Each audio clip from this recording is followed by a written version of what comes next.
my design inspirations in neat little boxes. Farmhouse style lived in one folder, all chippy paint and mason jars. Japanese gardens lived in another, all precision and moss. Then one rainy afternoon, I was standing in my own chaotic front yard, frustrated that nothing felt right.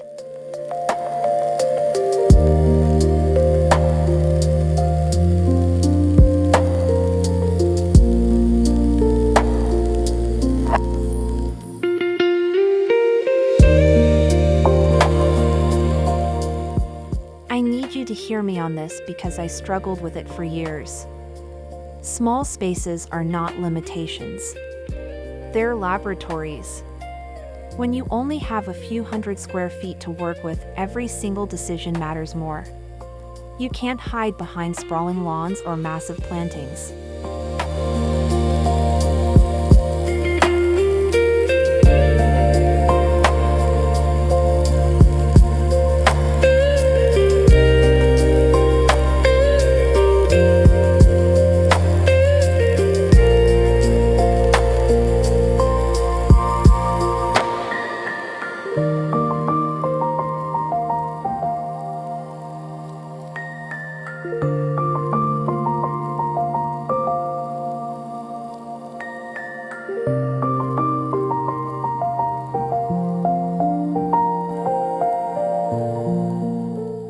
Let me tell you about gates.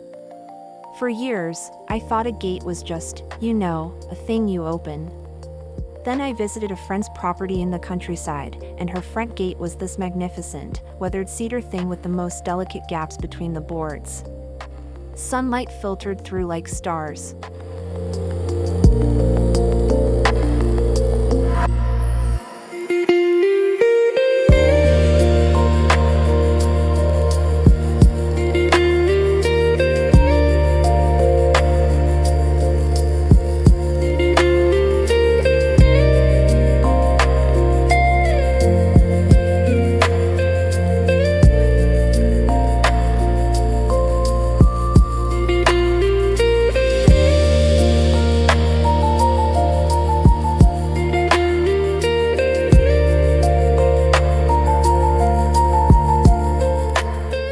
Straight lines are for highways, not front yards. I'm convinced of this. When you force a path to march directly from street to door, you're telling people, get inside quickly, there's nothing to see here. But a path that curves? That disappears behind a clump of ornamental grass? That suddenly reveals a mossy stone you've never noticed before? That path is telling a story.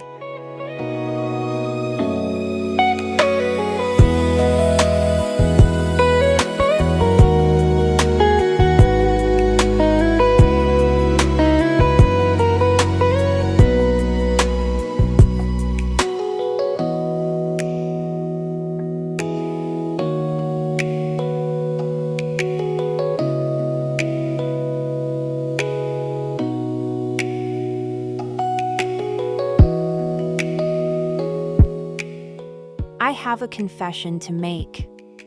Before I discovered the Japanese tradition of raking gravel, I was not a morning person. I stumbled outside with my coffee, grumpy and disheveled. Then I started spending 10 minutes each morning raking the small gravel patch near my front step. At first, it felt silly, playing in the dirt like a kid. But something shifted.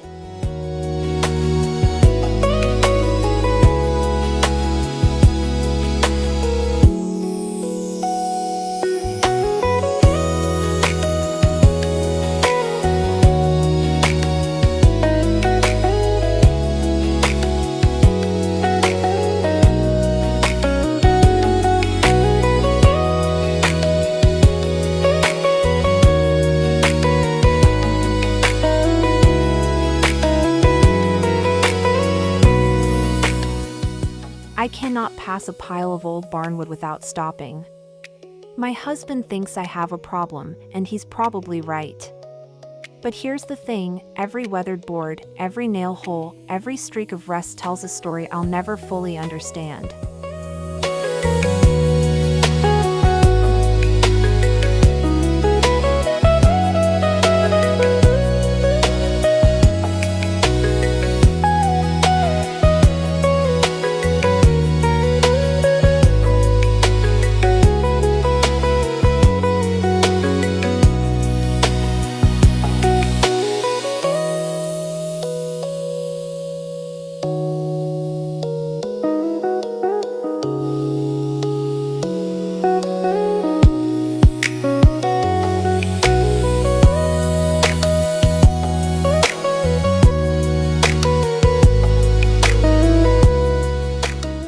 I bought a boulder once. My friends thought I'd lost my mind. "You paid money for a rock?" they asked. But this wasn't just any rock. It was this gorgeous piece of local granite with lichen already growing on it, and when I placed it in the front yard, slightly off-center, partially buried to look natural, something extraordinary happened.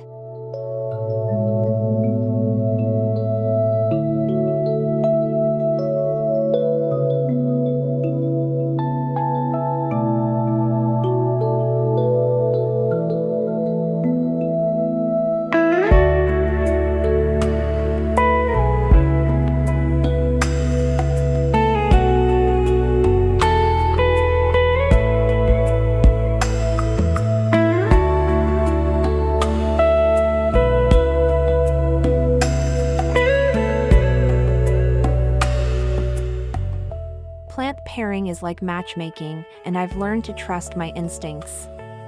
In my front yard, a massive limelight hydrangea flops happily next to a meticulously pruned Japanese maple.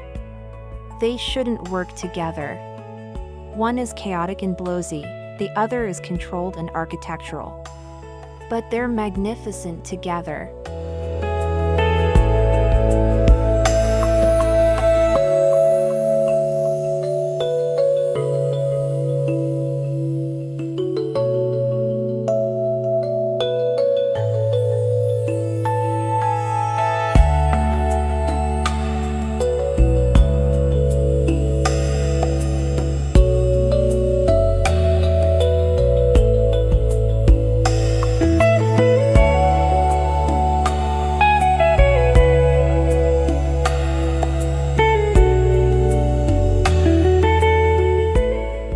I installed a tiny Tsukubai water basin near my front door last summer. It's absurdly simple, just a stone basin, a bamboo spout, a recirculating pump hidden in a pot. The water trickles constantly, filling the basin and overflowing into a bed of small pebbles. Here's what I didn't expect: I sleep better now.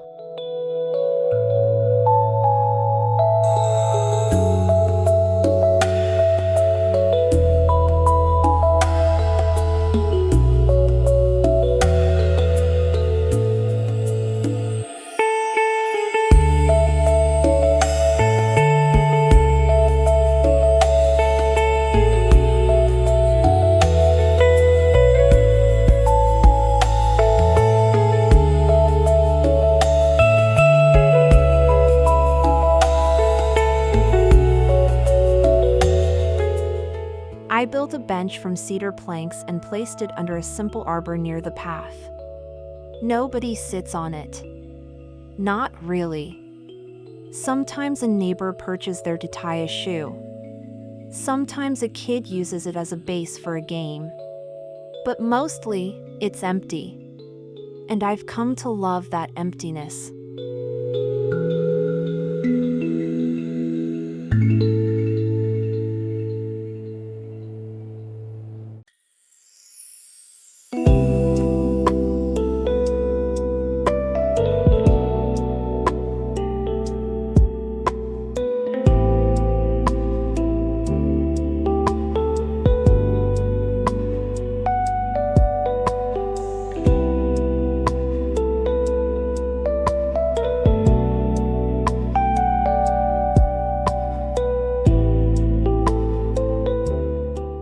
When you're working with limited square footage, you have to think in 3 dimensions. I learned this the hard way after trying to cram too many plants into too little ground space. Now I go up.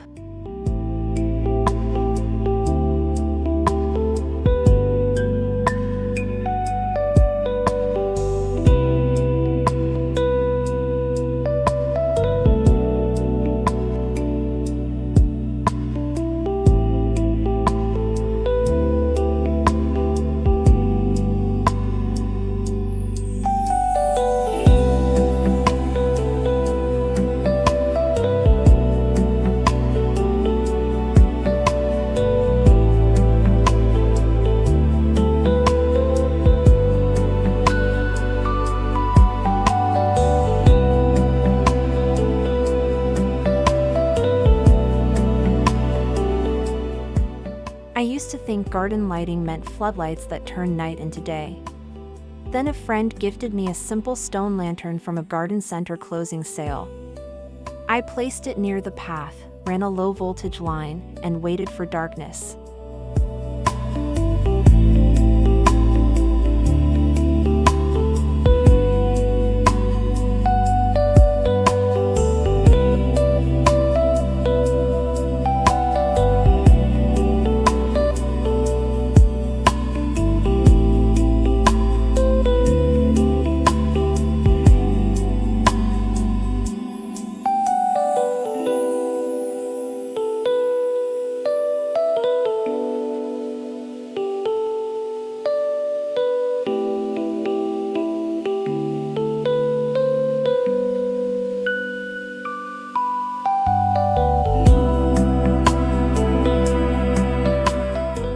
For years, I fought moss. I scraped it off stones. I sprayed things to prevent it. I thought moss meant I was failing as a gardener. Then I visited a friend's property in the Pacific Northwest, where moss is basically the state religion. She embraced it.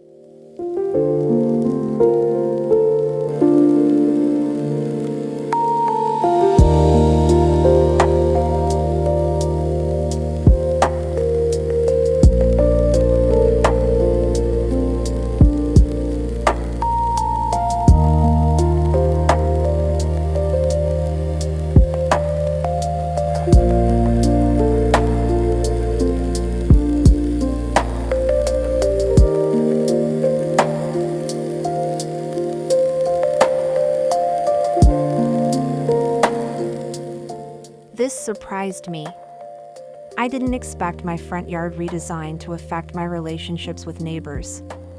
But something shifted when the garden started looking intentional and beautiful. People slowed down while walking their dogs. They stopped to chat.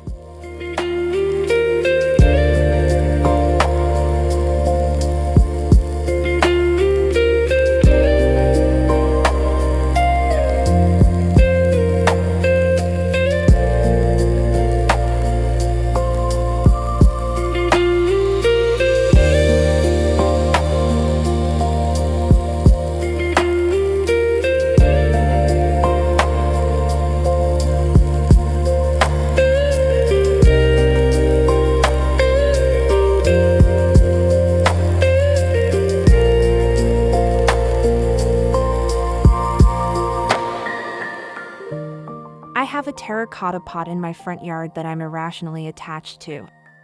I found it at a roadside stand in another state, wedged it into my back seat with a seatbelt around it, and drove 300 miles home. It's nothing special objectively, a little chipped, a little faded, perfectly ordinary.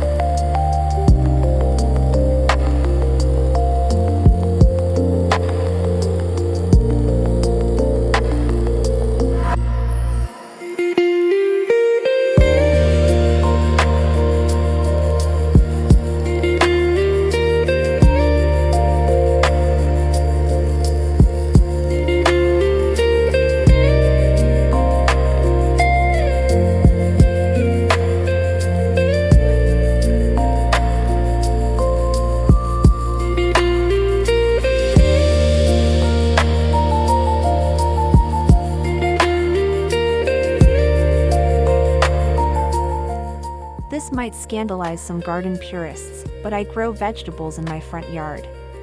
Not in the back. The front. Kale with purple veins. Rainbow chard that looks like stained glass. Herbs that spill over the path edges. Here's my thinking: food is beautiful.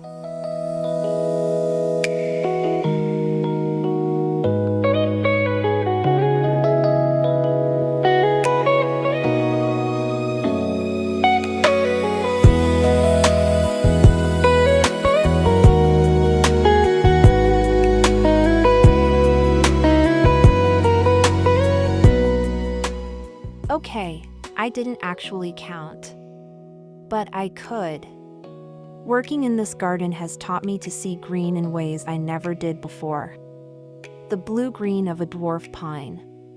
The yellow-green of fresh fern fronds unfurling. The gray-green of lavender leaves.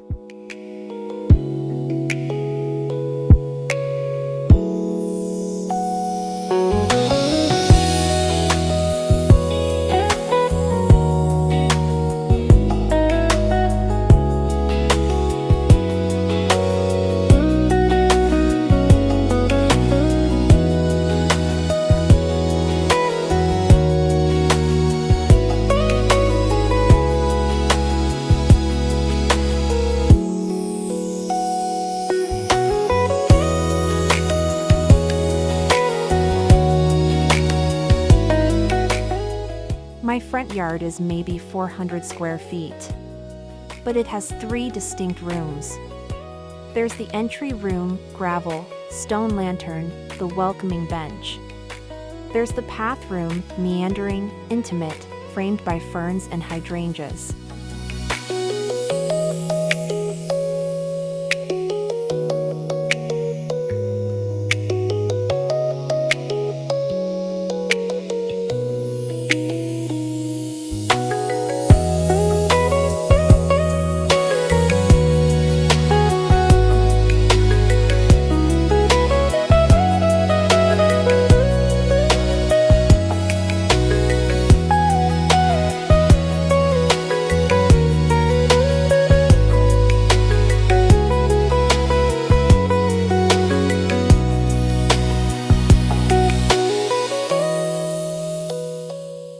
We talk so much about how gardens look, but how do they sound? Mine sounds like gravel crunching under footsteps, that satisfying, unmistakable sound of arrival. It sounds like wind through bamboo, a hollow, musical rustle.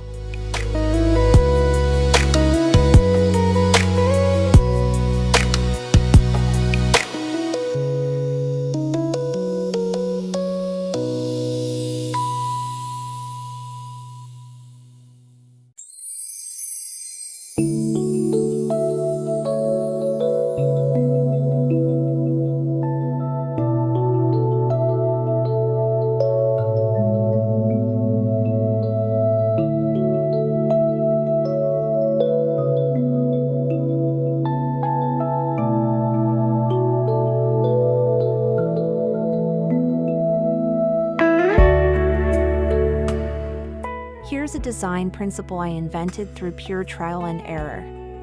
Stand at your front path and walk toward your door at a normal pace. What do you see in those 4 seconds? If the answer is nothing in particular, you have work to do.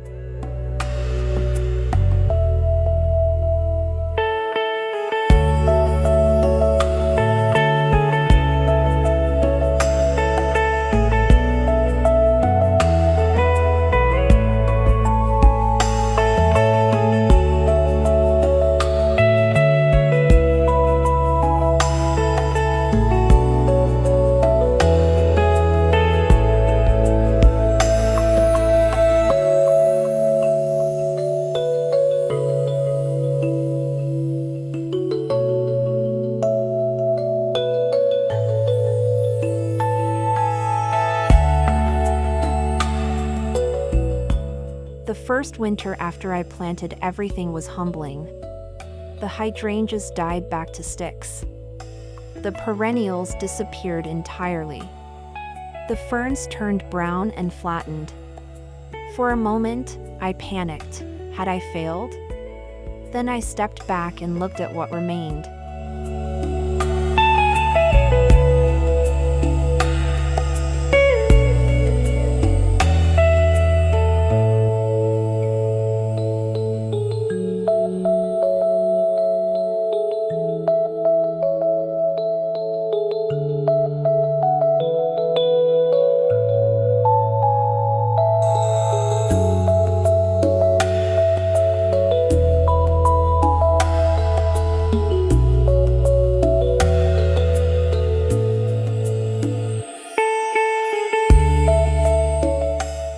This is weird, and I'm aware of it.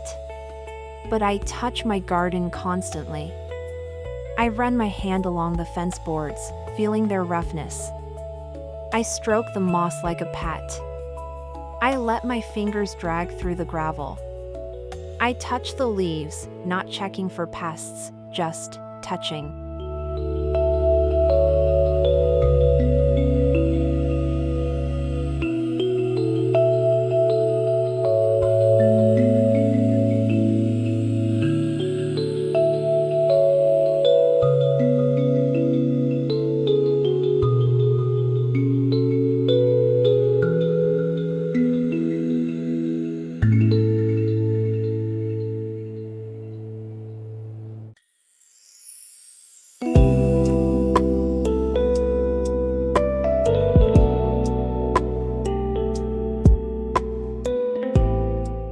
I've had this garden for 4 years now, and it's not the same garden I started with.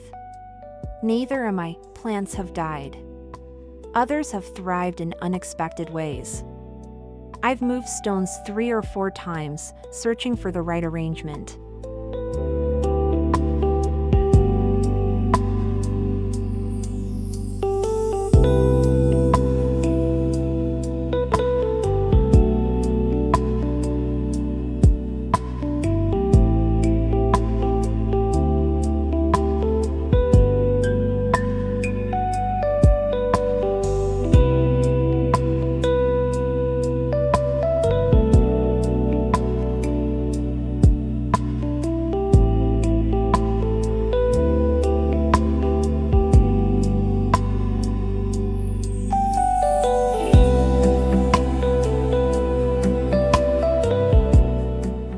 I get this question a lot now.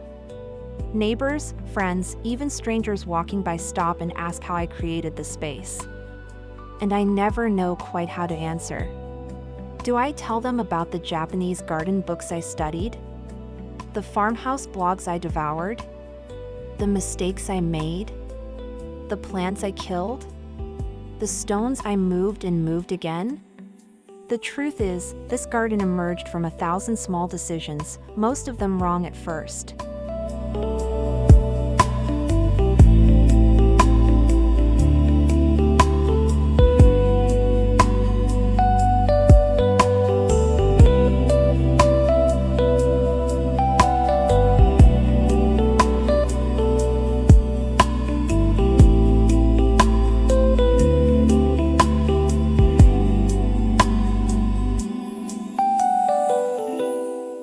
So here we are, at the end of this journey together.